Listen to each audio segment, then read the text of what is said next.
All right. It is a beautiful day in the heart of Shaughnessy, and today we're going to do some bird watching. Yeah.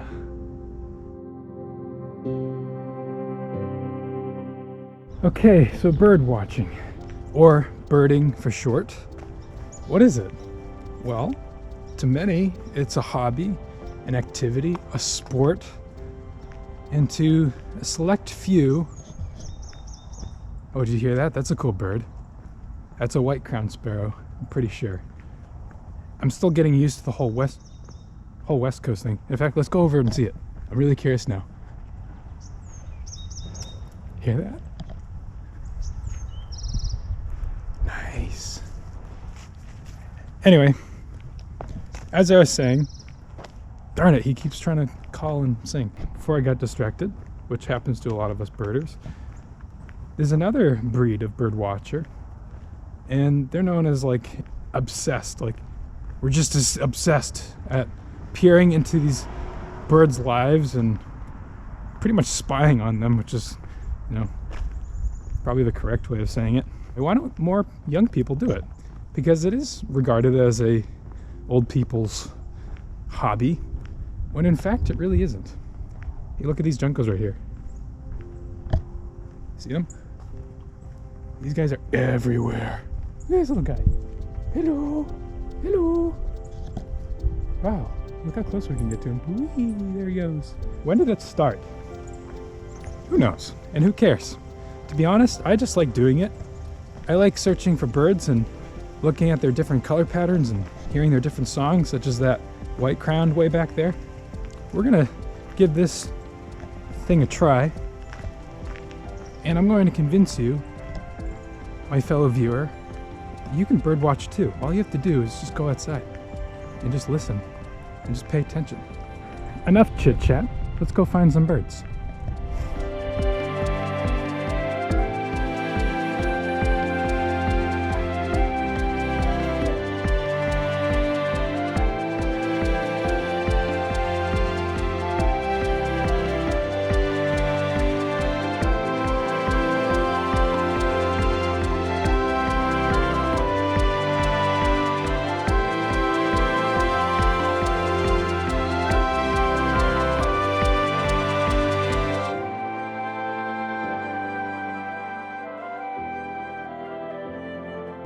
Sometimes it pays just to not listen to music and actually just listen to what's around you.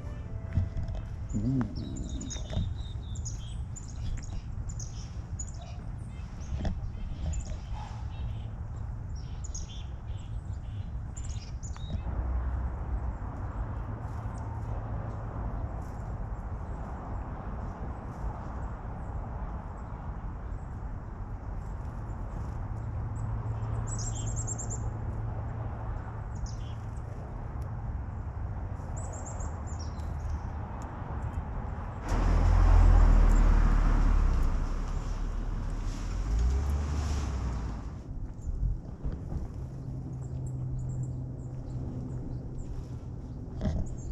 Guys, that was really cool, wasn't it? So what were those birds? I have no idea. Do you know? Okay, actually I do. I really do know. So the first one, that was called the ruby-crowned kinglet. And those guys are pushing down south right now. They're trying to get to a warmer area before the winter sets in. And here in Vancouver, the winter isn't so bad from what I hear. I'm originally from Massachusetts, where the winters can really, really suck. Here it's mostly moist climate, rains a lot, and doesn't snow as much. But anyway, they feel it in their bones that they must push south. So right now, what you saw there was that they are all just eating as much as they can. So that little kinglet, he's fattening up for his little trip down south. The chickadees, which we also saw, they have like the black and the white and the black combination on their heads with a little bit of gray and a little bit of washed out yellow. Those guys, they stay here year round. Those guys are really cute. And in fact, in some places, you can even reach out your hand and they'll come to it, as long as there's food in it, of course. And maybe someday I'll take you guys to a place where you can do that and they just come in consistently, and not just chickadees, but also all kinds of other birds. Hear that? Let's see if we can get a closer look on this guy. That right there is an Anna's hummingbird, and I'm really craning my neck to push my binoculars as high as I can. And he has a very interesting song. It's very squeaky, and it actually sounds like a rusty door hinge. But these guys are everywhere, and I'm surprised that they're still here because it's getting colder every night. It's like in the 30s now, but these guys still kind of hang around. Back at home, we have ruby-throated hummingbirds, and they're already gone by now. But these guys kind of stick around later. Really cool bird. Unfortunately, I can't get any closer than this, and my back's killing me.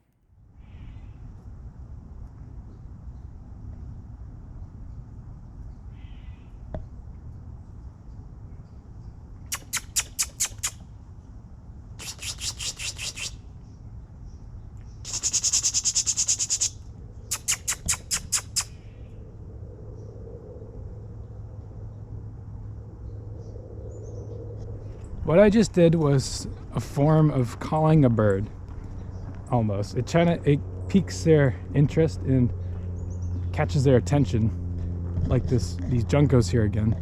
And in fact, that little bird that we just saw that was kind of creeping in there was a song sparrow. In fact, we have one of them right here. There's two juncos. There's even one junco up here. Let's see if we can get a closer look at him. Maybe if we get close. Come on, don't move. There he is. He's really cool. Look at that. Look at his white belly. Look at these guys. They're just everywhere. Oop, there he goes. What a pretty little guy. So, that was a male junco, I think. Females kind of have more of a washed out pattern, and most birds do anyway. But anyway, back to pishing. So that's what it's called, pishing.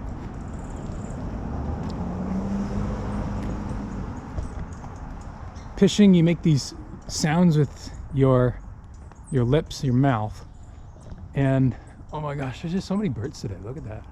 Little chickadees. Here's the little chickadees we talked about. They're really cute. Look at them. Oh my gosh, you guys are adorable. Cute little guys. We have a really cool bird singing again, and I think it's that white-crowned sparrow. We just gotta find him. All right, let's listen. All right, there's the bird again. So this is a white-crowned sparrow. I'm gonna take a quick look at him through my binoculars.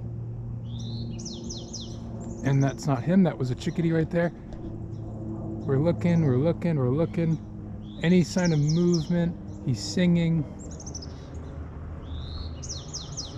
I actually made a little error. That bird that was singing was actually a Buick's wren. It was not a white-crowned sparrow. And the way I know that is because I actually was able to see it. And the way I knew just by seeing is that I have lots of experience and I remember lots of pictures in my bird book. Usually I don't carry it around with me because I have a very good memory of what birds look like. And I've seen many birds to kind of guess exactly which ones they are. But sometimes it's not good to just guess. It is good to have some reference, like a bird book. Let's try to get this Taylor's Jay out.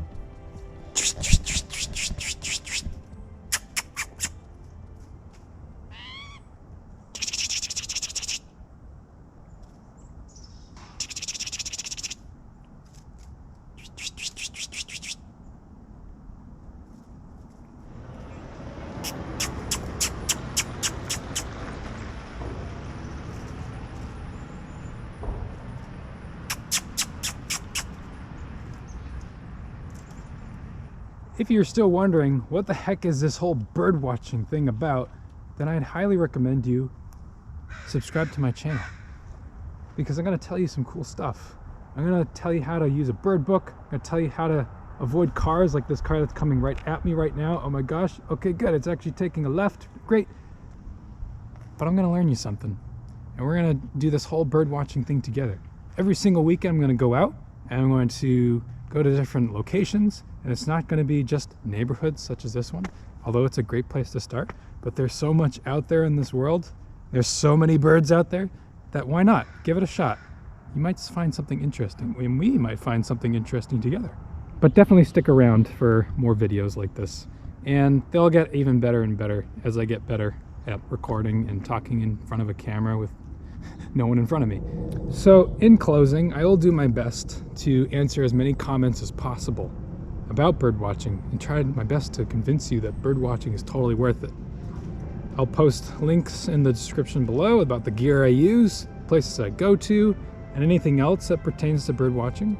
And so I hope you join me on this little quest that I'm going to start today on November 2nd, 2019, and we'll see where this channel takes us.